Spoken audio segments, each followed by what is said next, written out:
கட்டும் கட்டி சபரிமலை காடு தேடி கட்டுமுடி 2 கட்டி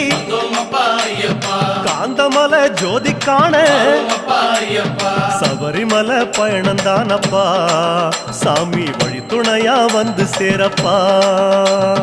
சபரிமலை பயணம்